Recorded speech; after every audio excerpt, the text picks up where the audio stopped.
Exercise 10.5 math class 9 हम question number 9 को देखेंगे। Two circles intersect at 2 points B and C. आप इस दोनों सर्कल को देखिए, यह एक दूसरे को देखिए बी पॉइंट और सी पॉइंट पर इंटरसेक्ट करती है। यहाँ पर लिखा है थ्रू बी। आप देखिए इस पॉइंट की बात हो रही है, आप मेन फोकस इस पॉइंट पर कीजिए। Two line segment ABD and PBQ are drawn to intersect the circle at ADPQ respectively। अब हम इसे समझते हैं। देखिए दो लाइन है, पहला लाइन है ABD। आप पिक्चर में ABD को देखिए, यह ABD इस B पॉइंट से होकर गुजर रही है और इस लाइन के A पॉइंट को देखिए, सर्कल को यहाँ पर इंटरसेक्ट कर रही है और फिर लाइन के दूसरे पॉइंट को डी को देखिए, सर्कल को इस पॉइंट पर इंटरसेक्ट कर रही है, मतलब कि मिल रही है।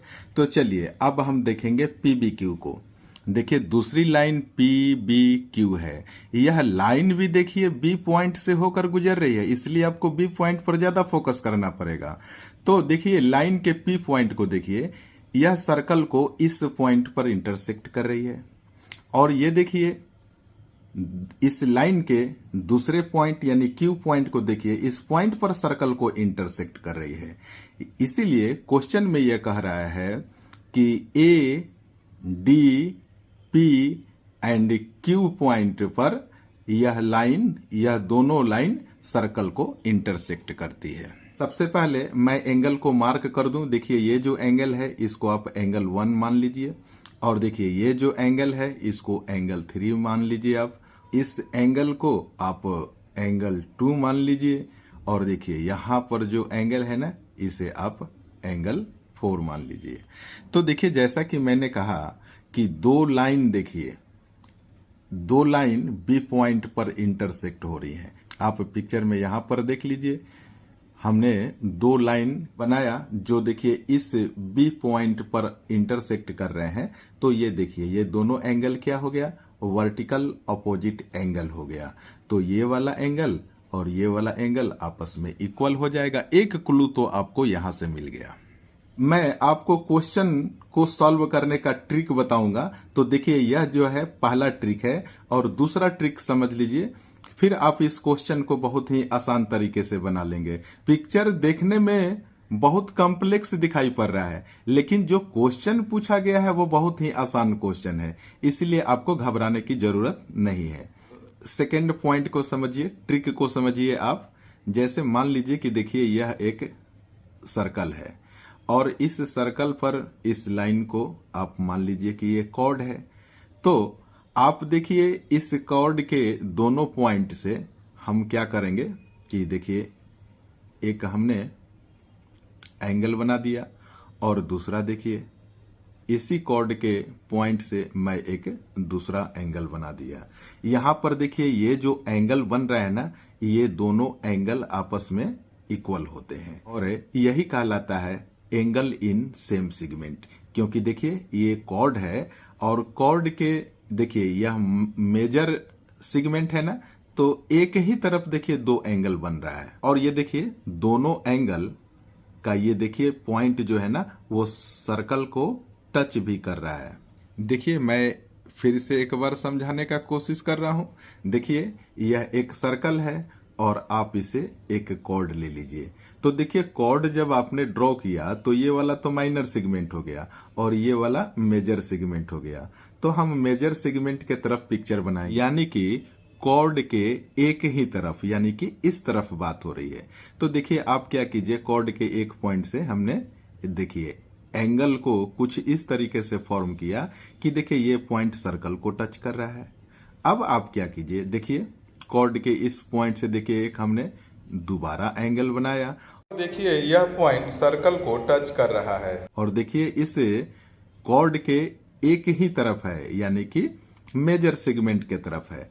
तो यहां पर जो दो एंगल बन रहे हैं ना, ये दोनों एंगल आपस में इक्वल होते हैं। तो ऐसा ही कुछ कंसेप्ट इस दोनों सर्कल में है, इसके अलावा और कुछ नहीं है। यही है एंगल इन सेम सेगमेंट। तो देखिए to prove angle ACP is equal to angle QCD, यानी कि एसीपी को हमने यहां पर देखिए 1 एज्यूम किया है और देखिए क्यूसीडी यानी कि ये 3। आप पिक्चर में देख लीजिए एसीपी इस एंगल को, और फिर देखिए एंगल क्यूसीडी, देखिए क्यूसीडी यानी कि 3।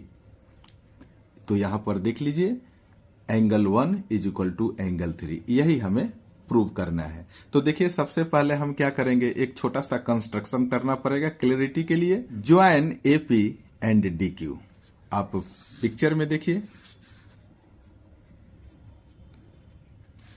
हमने एपी को ज्वाइन कर दिया, अब देखिए डीक्यू को भी ज्वाइन करेंगे।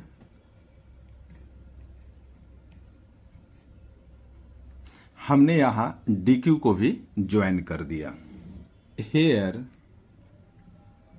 फॉर कॉर्ड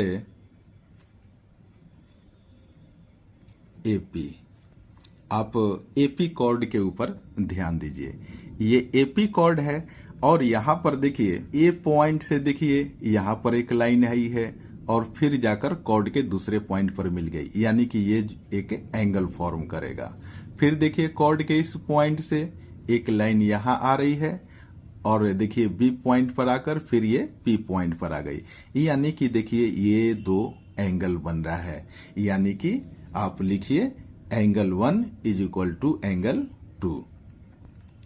तो हमने यहां पर लिख दिया angle 1 is equal to angle 2, और आपको रीजन भी लिखना होगा एंगल इन सेम सेगमेंट। आप इसे इक्वेशन फर्स्ट मार्क कर दीजिए। अब आप लिखिए फॉर कॉर्ड डीक्यू। अब देखिए कॉर्ड डीक्यू के लिए हम कैलकुलेशन करेंगे। आप यहां पर देखिए इस डी पॉइंट पर, कॉर्ड के डी पॉइंट को देखिए एक लाइन यहां पर आ रही है और बी पॉइंट को टच करके देखिए इस क्यू पॉइंट पर आ गई, यानी कॉर्ड के ऊपर आ गई। तो यहां देखिए एक एंगल बन रहा है। अब फिर देखिए यहां पर देखिए डी पॉइंट से एक लाइन आ रही है और यहां देखिए सी पॉइंट को टच करके फिर कॉर्ड के पॉइंट क्यू पर आ गई। तो देखिए एक यहां पर भी एंगल बन रहा है, और यहां पर आप देखिए ये कॉर्ड है ना, तो कॉर्ड के एक ही डायरेक्शन में यानी कि मेजर सेगमेंट के तरफ दोनों एंगल बन रहा है, और दोनों एंगल देखिए सर्कल के बी पॉइंट और सी पॉइंट पर टच भी कर रहा है। तो आप लिख सकते हैं कि angle 3 is equal to angle 4। तो यहां पर मैं लिख दूंगा angle 3 is equal to angle 4। आप रीजन सेम लिखेंगे एंगल इन सेम सेगमेंट। बहुत आसान सा कंसेप्ट है, ये थ्योरम तो आप पहले भी पढ़े होंगे, और इसे इक्वेशन आप सेकेंड मार्क कर दीजिए। देखिए एबीडी जो लाइन है मैं इसको एडी लिख रहा हूं, और ये देखिए पीबीक्यू जो लाइन है इसको मैं पीक्यू लिखूंगा। तो आप लिखिए line AD and PQ intersect at point B. देखिए इस बी पॉइंट पर इंटरसेक्ट कर रही है ना, तो देखिए angle 2 is equal to angle 4, जैसा कि मैंने आपको यहां पर समझाया था angle 2 is equal to angle 4 हो जाएगा। तो यहां पर आप लिख दीजिए angle 2 is equal to angle 4, और आप ब्रैकेट में लिख दीजिए वर्टिकली अपोजिट एंगल, और इसे आप इक्वेशन थर्ड मार्क कर दीजिए। From equation first, second and third, आप इस पॉइंट पर विशेष ध्यान दीजिए, क्योंकि यही आपके सॉल्यूशन को फाइंड करेगा। तो देखिए यहां पर आपने प्रूव कर दिया कि angle 2 is equal to angle 4, यानी कि ये दोनों एंगल आपस में इक्वल हैं। तो मैं लेट कर लेता हूं, इसे आप लिखना नहीं, मैं पेंसिल से लिखकर समझाने का एक प्रयास कर रहा हूं। मान लीजिए कि इस दोनों एंगल के पास वैल्यू 100 है। इस दोनों एंगल के पास वैल्यू कितना है? 100 है। तो आप इस इक्वेशन फर्स्ट और इक्वेशन सेकेंड में देखिए, आप यहां पर देखिए यही ये एंगल 2 और ये एंगल 4, यहां पर देख लीजिए ये दोनों एंगल आपस में क्या है? इक्वल हैं। तो एंगल 2 के जगह पर क्या हम 100 लिख सकते हैं और एंगल 4 के जगह पर भी हम 100 लिख देंगे। यानी कि अब देखिए इसको 2 और ये एंगल 2 और एंगल 4, एंगल 2 एंगल 1 के इक्वल है, एंगल 4 एंगल 3 के इक्वल है। तो अगर मैं 2 और 4 को ढक लूं तो देखिए angle A is equal to 100 और यहां पर देख लीजिए एंगल 3 इज इक्वल टू भी यहां 100 दिखाई दे रहा है। यानी कि ऐसे देख लीजिए एंगल 1 के पास कितना है, 100 है, एंगल 3 के पास कितना है, 100 है। तो हम कह सकते हैं कि एंगल 1 और एंगल 3 भी आपस में इक्वल होगा। तो आप लिख दीजिए angle 1 is equal to angle 3 और एंगल 1 को देखिए angle A C P. Angle 1 के लिए हम क्या लिखेंगे, angle A C P is equal to, और यहां पर एंगल 3 को देखिए ये एंगल 3 रहा, तो इसके लिए हम क्या लिखेंगे, एंगल क्यू सी डी। तो आप लिख दीजिए एंगल क्यू सी डी। हमें यही प्रूव करना था। मैथ क्लास 9th की कंप्लीट सिलेबस को बहुत ही आसान तरीके से समझने के लिए कृपया मेरे चैनल से जुड़े रहें। मेरे चैनल को लाइक, शेयर एंड सब्सक्राइब भी करें। Thank you so much for watching this video.